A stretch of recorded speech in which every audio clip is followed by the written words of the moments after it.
De har lukket hernede, så nu der står lagt noget i døren og siger, der kan komme derind. Der er fyldt med mennesker.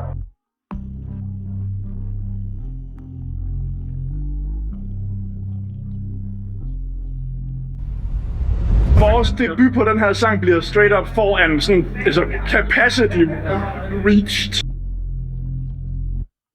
Det er nok en first nogensinde i nogens historie, at de har spillet den her fyldt ud.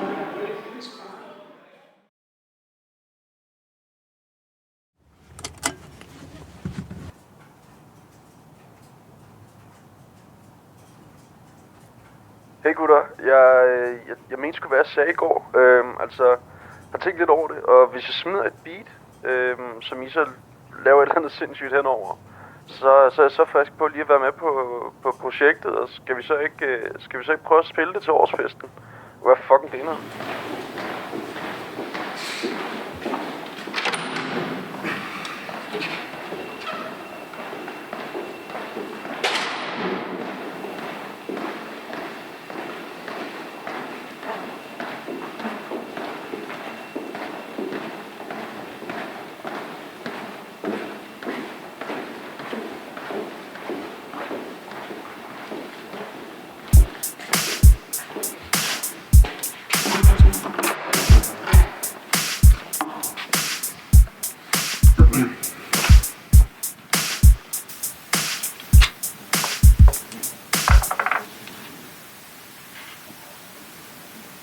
Han vil gerne have et hurtigt beat, men hvor vi rapper lidt langsommere på det. Og det sagde jeg, det er perfekt. Ja. Fordi det må gerne være energetic, men vi er jo ikke øvet. Vi er jo ikke bare...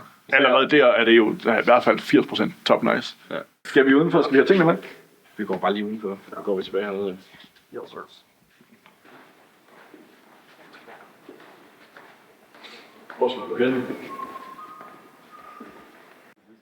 I starten troede jeg ikke rigtigt, altså det var jo sådan lidt, altså det var det hele det her, det har jo bare været snak. Det har jo bare været mig og Oliver, der har været dumme og gået og været sådan, at de skulle bare vente og se, vi skulle nok overtage hele branchen og så videre.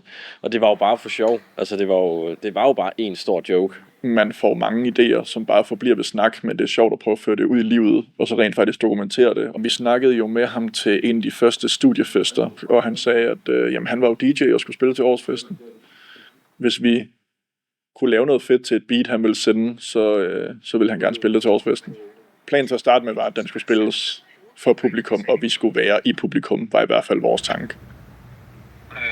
Goddag. Nå, vi vil egentlig bare lige følge op og lige høre i forhold til eventuel tidsplan, hvornår vi cirka kan regne med, at der er noget, vi kan gøre. Så i morgen der sætter jeg finde ud af jeres retning, og så må vi jo se, om vi kan bruge det som noget. Jo.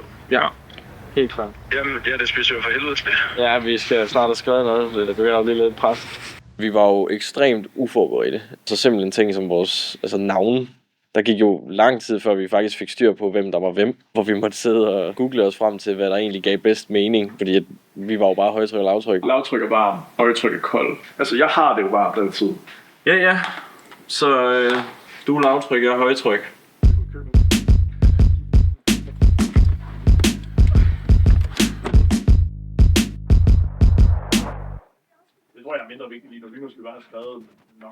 Vi fik vores track, og der er lige pludselig ikke særlig lang tid tilbage. Hvad så? Jeg virkelig lige på sporet. Må jeg sætte den på snart? Ja.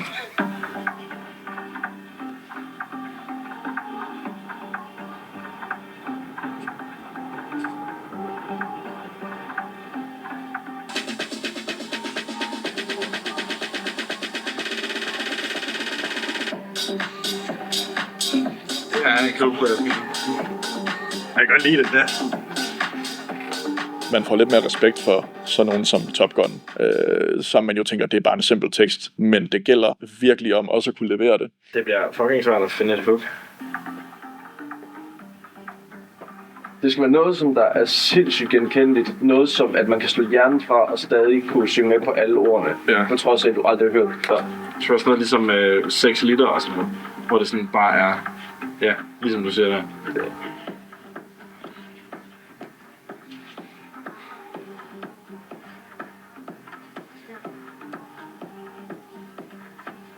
Men hvad fanden det skal være? Jeg sidder bare og prøver at tænke på ting, der rimer ind i mit hoved. Det kunne være fedt leveret. For det må jo lidt godt handle. På en eller anden måde kunne det være fedt at lave en, der hedder Lortebær, og så lave en sang, der handler om, at man skal få klubben. Ja, men alle tror jeg er pissegodt. Ja. Det er en situation, alle kan sætte sig ind i, og det kan man lave noget sjovt ud af.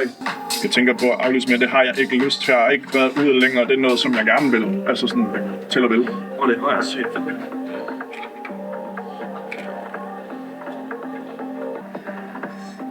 Men kan man hoppe til det? Jeg ved heller ikke, jeg er fuldstændig solgt på det der hoppe til det. Det er så catchy. Det er så catchy. Kan du hoppe til den? Hey. Kan man hoppe til det? Kan du hoppe til det? Der er noget skrøbeligt i det der med, at sådan, nu har jeg en idé, som jeg selv synes kunne være fed. Nu bliver jeg nødt til at sige den til 2 eller 3 andre. Er det ikke godt? Er det ikke fucking godt? Du sad bare sådan her. Jeg har det. Jamen det er fordi, jeg ved, det her det kan blive ret godt. Folk bliver træt, men musikken den er god, så jeg danser bare, selvom jeg har mudder på min fod. Og så kan han komme ind og sko. Er det ikke sko, ikke bedre? Nej, bliv god og fod. Jeg ved ikke. Eller sko, det kan man jo ikke godt. Musikken den er god. Du siger god, sko. Det er rigtigt. Jeg tror, det lyder mere smooth end sko. Ja. Hvis alle ens idéer er dårlige eller bare bliver skudt ned, så kan det bare hurtigt føles som om, at man ikke hører til i den her verden med at prøve at skrive sange. Kunne det være sjovt at sige... Kunne det være sjovt at... Kunne det være sjovt at sige, fødslen den er træls, jeg tænker lidt på natmad, jeg vil gerne hjem, jeg skal have mit natbad. Jeg skal have mit natbad. Det skal du ikke prøve at freestyle. Nej, det kan jeg ikke finde ud af. Alle kan finde ud af. Jeg kan finde ud af at sige en masse ord. Min stemme er bare for fuck til alt andet. Det eneste jeg kan, det er sådan en Top Gun. Der var det virkelig grænseoverskridende. Men det synes jeg også, det ændrede sig lidt over tid. Nu mere ind i processen, nu sjovere det blev. Nu mere af det, man sådan kom med, der landede. Folk bliver træt, men musikken den er god, så jeg danser bare, selvom jeg har mudder på min sko. Kan man hoppe til det? Kan man hoppe til det nu? Kan man hoppe til det? Jeg vil se jer hoppe til det. Og så der sker... Kan man hoppe? Hvad er sådan din så var? Jeg vil se jer oppe lige nu. Kan man hoppe til det? Jeg vil se jer oppe lige nu. Jeg synes bare, det måske bliver lidt blødt til sådan fucking droppet, sådan bare bang, og så bliver det bare... Ja, det kan det og så hvor det andet var sådan, kan du hoppe til det? Hvor man råber, sådan, kom og hop til det. Men det kan du stadigvæk råbe bagefter, jeg så synger det der. Det. Også fordi jeg kan godt forestille mig, at hvis der er noget i den sang her, der skal være catchy, så er det, jeg vil se jer oppe lige... Det er det den melodi, folk vil gå og nynne bagefter. Ja. Det vil ligesom være det, de fanger, så synes jeg også, det er det, der skal være omkvædet. Hvis det giver mening. Ja. Men kan vi få optaget den melodi der, sådan så vi ikke glemmer den? Jamen, det kan jeg godt huske. Ja, det er måske bare... Den sidder sådan i hovedet. Vi har den. Ja,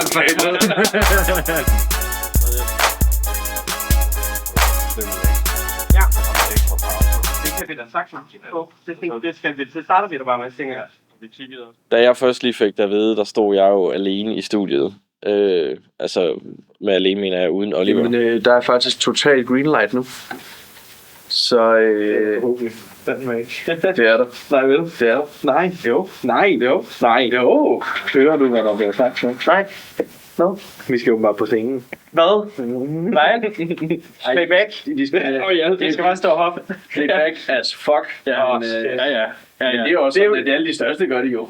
Fuck. That shit raises the stakes so much. Nej. Hvad så? Velkommen til. Jo tak, hold kæft, jeg har det bare. Jeg kan høre, at vores sang har ændret sig lidt. Men det kan være, at du lige skal sætte dig ned, fordi vi har nogle nyheder. Vi skal op på scenen. Nej, det er bare det, jeg håber på, der ikke vil ske. Jeg tror også, jeg sagde nej 12 gange. Jeg sagde nej. Du tager pis for os. Altså, skal vi synge, eller skal vi mime? I skal bare mime. Det er noget, men det er ikke nok. Nej. Hvorfor gjorde du det rent, faktisk? Ej, jeg får nøje på nu. Der var jeg meget tæt på skidebukserne. Kan man hoppe til det? Og så noget, så kan man hoppe til det? Du kan bare stå og hoppe, mens du siger, kom her og hoppe til det.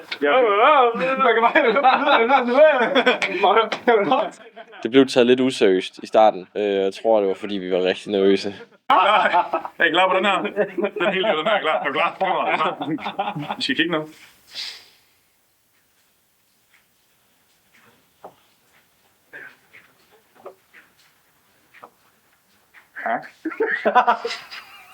Han tæller dig ind. Den har jeg ikke set før, var. Ja, det er fordi, han tæller dig ind. Jeg tæller mig stadig ind.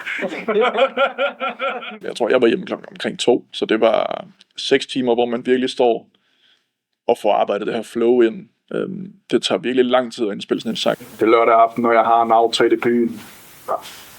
Jeg kan bare til at kigge på det forkerte vers. Prøv alligevel at rappe lidt højere. Det virker meget mumlet.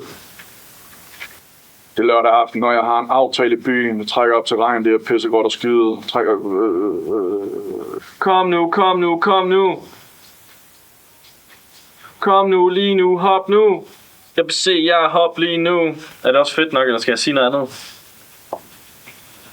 Der tror jeg også, der er noget stolthed, både hos mig og hos Oliver, hvor vi sådan, nu bliver vi nødt til at gøre noget, fordi vi har ligesom fortalt, at vi gør det.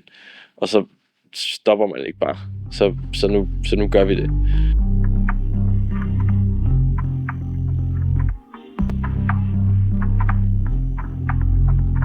Det er lørdag aften, når jeg har en aftale i byen, men det trækker op til regn, det er pissegodt at skyde. Jeg tænker på at aflyse, ved ikke om jeg vil. Jeg vil gerne ud, den her fest vil jeg med til. Min regnjakke væk, jeg kan ikke finde den. Det er noget pis, men jeg tager afsted alligevel. Hvor kommer jeg ind? 1, 2, 3, 4. Vi så os ikke komme ligesom UV-stråler. Vores musik gør jeg afhængig, det er opiumsdråber. Alle råber og skråler, det er en epidemi. Tegn dansegulvet op, ren geometri. Vi rammer som lyn, bare kalder os McQueen. Efterlader brandmærker ligesom nitroglycerin. Vil du tælle mig ind? Okay, så nu er jeg mig, så nu er jeg til.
Jeg har det fint.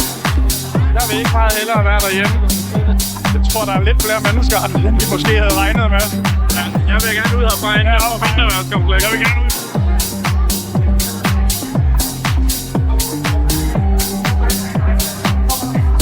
Vi indspillede sang i mandags. Vi hørte den for første gang selv i går. Så er du Red Blue, eller hvad? Ja, det er højtryk og lavtryk. Højtryk og lavtryk, ja. Ja.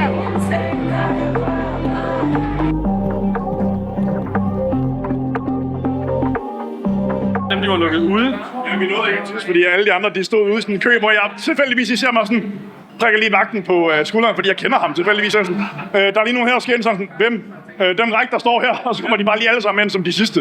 Det var virkelig heldigt. Ellers... De har lukket hernede, så nu der står vagt ude i døren og siger, der kan ikke komme derind. med mennesker. Der er fyldt med mennesker. Jeg er faktisk virkelig pisse i bukserne. Både fordi jeg skal virkelig tisse. Også fordi at jeg er virkelig bange.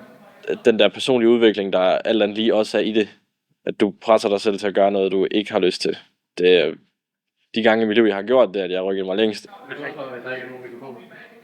Ja, det er faktisk, fordi så tror folk ikke, vi synger med, hvilket bare er, at vi kommer op og er sådan lidt hype-man på vores eget track, som DJ'en spiller, hvilket er fedt nok. Der er rigtig mange, vi kender derude, der står foran, som er klar til at feste med os. Det bliver fedt. At de har lukket nedenunder, fordi at capacity er nået, og der er fyldt med mennesker. Den er sådan lidt, den er lidt kras. Det vil jeg gerne noget. Jeg bliver ved med at glemme min line efter det er lørdag aften, når jeg har en aftale i byen. Men det er den eneste, jeg glemmer. Jeg er ikke god nok, eller hvad vil dem, jeg kender, tænke, eller alle mine venner synes, det er kikset, eller et eller andet, hvor det er sådan nogle ting, der kan holde en tilbage fra at gøre sådan noget der, hvor der tror jeg, det har været rart at have lige og så læne mig op af. Fordi så vidste vi, at hvis vi ser dumme ud, så ser vi dumme ud sammen. Er du glad for, at der ikke er nogen mikrofoner? Ej, jeg vil fucking gerne have haft mikrofoner. Ja. Så skulle man skjule sin mund. Det var sådan, nogle folk måtte jo godt have troet, at vi faktisk performede den live, og at vi ikke bare er der for at vise den live. Men det må være sådan, der. Og så må vi jo få det ud af det, vi kan. Du kan godt finde ud af, hvornår du skal på, ikke? Hvor du kommer ind. Sagtens. Så er det haft, når jeg har en aftale i byen. Det trækker. Jeg skal bare have det der, det kommer bagefter. Vi så os ikke komme ligesom UV-stråler, vores musik er afhængig af det. Opiumsdråber, alle råber og skråler. Det er en epidemi. Tegn og dans i gulvet op, ren geometri. Og så tror jeg også, at vi begge to er lidt af den indstilling, sådan, man er mindre bange for at se dum ud.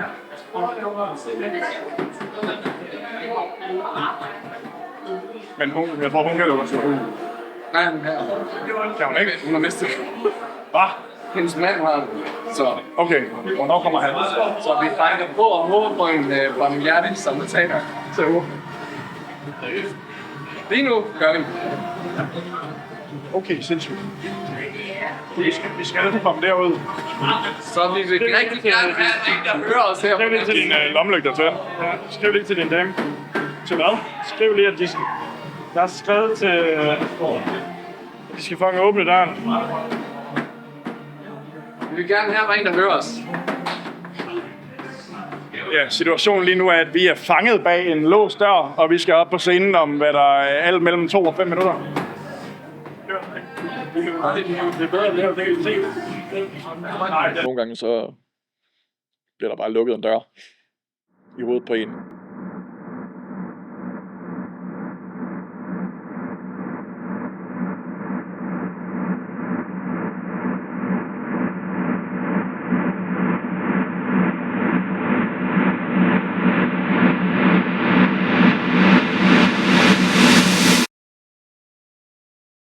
Der må jeg indrømme, der var jeg også i tvivl om det faktisk ville blive til noget, det her. Okay. Følger du mig her nu? Nej.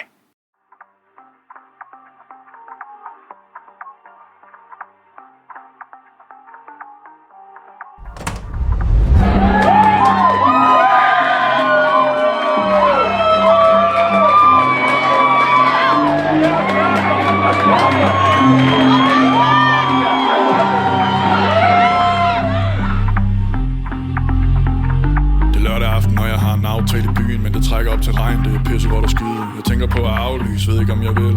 Jeg vil gerne ud, den her fest vil jeg med til min regn, jeg kan væk. Jeg kan ikke finde den, det er noget pis, men jeg tager afsted alligevel. Jeg rammer ind på klubben fuldstændig sjask, både bestiller en af hver. Desværre har jeg ikke råd, højtryk køber øl, og jeg siger tak, det går det hele bedre, ja det går næsten godt. Men folk de er træt, men musikken den er god, så jeg danser bare, selvom jeg har mudder på min sko. Kan man hoppe til det? Kan man hoppe til det? Kan man hoppe til det? Kom hen og hop til det. Jeg vil se jer hoppe lige nu. Jeg vil se jer hoppe lige nu. Jeg vil se jer hoppe lige nu. Jeg vil se jer hoppe lige nu.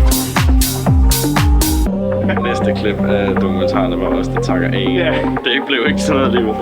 Tak fordi I så med. Ja. Vi så os ikke komme ligesom UV-stråler. Vores musik gør jeg afhængig, det er opiumsdråber. Alle råber og skråler, det er en epidemi. Tegner dansegulvet op, ren geometri. Vi rammer som lyn, bare kalder os McQueen. Efterlader brandmærker ligesom nitroglycerin. Raps filosofer, hele branchen i halsbånd. Tror du ikke på mig, gør du bare spørg Platon. Der kom lige lidt Johnson-flag på Platon. Vi er ikke bare rapper, vi er naturfænomener. Du siger du ikke kender os, forstår ikke hvad du mener. Vi postomdeler og bringer ild til din hoveddør. Jeg tror bare du skal fokusere på at holde din dame tør.